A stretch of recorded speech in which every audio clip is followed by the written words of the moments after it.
the sands of summer. Toby and Andy backstage again. Windy City Lake Shake, day 2 kicking off our first interview today with Waterloo Revival. George and Cody, what's going on, guys? Not too much. Just glad to be here. We got in this morning and ready to rock this afternoon. Now, you guys are rocking the coffee this morning as you drove overnight, actually. Yeah, we got in at like 4 a.m. this morning, I want to say. We managed to get about 3 hours sleep, but we're here just taking in all the sights, see everything like this, looking forward to the music. Came from Nashville. Yeah. Oof, yeah. Somehow Cody and I always get stuck pulling the night shift too. Our drummer and guitar player will drive the first half, and by first half they mean like first 2 hours. Around 10 o'clock they'd be like, hey guys, y'all ready to switch? And we're like, no, we're not. But somehow we always end up doing the end of it. Right. So I take it you're still rocking the 15-passenger big white vans everybody's accustomed to? That'll change at the end of the summer, but right now we're enjoying the last few runs on the white van, which is pretty nostalgic. There's many stories that come out of those things that I've heard. You know, some good, some not so good. Maybe more infamous. I'd say smells more than stories that come out of those. Well, when you're traveling like this, man, I mean, you are kind of roughing it in these things for a while. Yeah. Especially when you're doing like a long stop from even Nashville to Chicago. I mean, that's like 9 hours with no traffic. It's a long one, man. Yeah. What's your go-to for the truck stop foods? Anything you have to have? I always do jerky. I gotta do jerky, and I usually just do some kind of like tea or caffeinated something or other. We do lots of 5-hour energies. Beef jerky and 5-hour energy, man. That's all you need to survive, you know, right?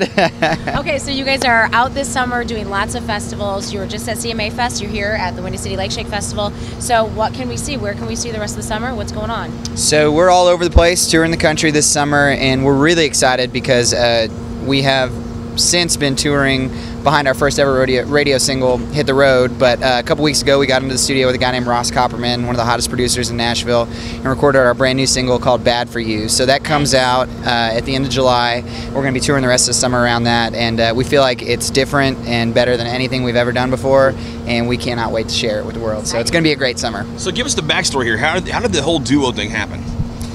We've known each other forever. I met this guy in 6th grade. Cody was carrying a guitar around school, and I thought that was like the coolest thing on the world. So he was a ladies' man back then, too. Yeah, I mean, he still is, man. Yeah, he had these giant Coke bottle glasses, but the chicks still loved it. It was a good so I bothered him for like 2 years until he taught me how to play. And we've been writing songs together ever since. We had bands in high school and college, and we tried to do the responsible thing and get desk jobs. And eventually we were just like, man, we got to give this music thing a shot. And really, it was dumb luck. We weren't actually trying to get a record deal or anything like that. We were living in Austin, Texas, and Toby Keith's manager, TK Kimbrell, saw us play, and it ended up signing us on the spot. And that was eight months ago. Well, that was perfect. Yeah, and so, we're in. This has been kind of a whirlwind thing. I mean, you hear a lot of times about acts kind of really busting hump for a long time to get noticed, but you guys earned it, obviously. Yeah, so, I mean, we played together for a long time. We've been playing music together for, what, 15 years now. And we're all over Austin and Texas, Oklahoma, that area when we were doing it, just in the Texas area. And we'd always talked about moving to Nashville, just kind of put a spark underneath us to actually do it once we had TK Kimbrell behind us. So he was like, you know, those desk jobs you're working right now, those are over. I need you in Nashville. And we kind of trusted him, and we moved. And a week later, we got a call from a guy named Scott Borchetta, who's the head of Big Machine Records. Not a bad call to get, probably. So it took us about 30 seconds to agree to that record deal, and we were, hit the ground running after that.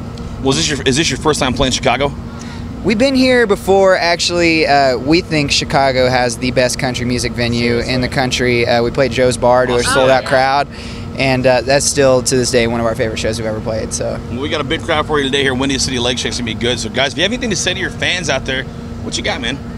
Just thank you for the support. Like, we could have never dreamed that this would happen as fast as it has, and we're loving every second of it.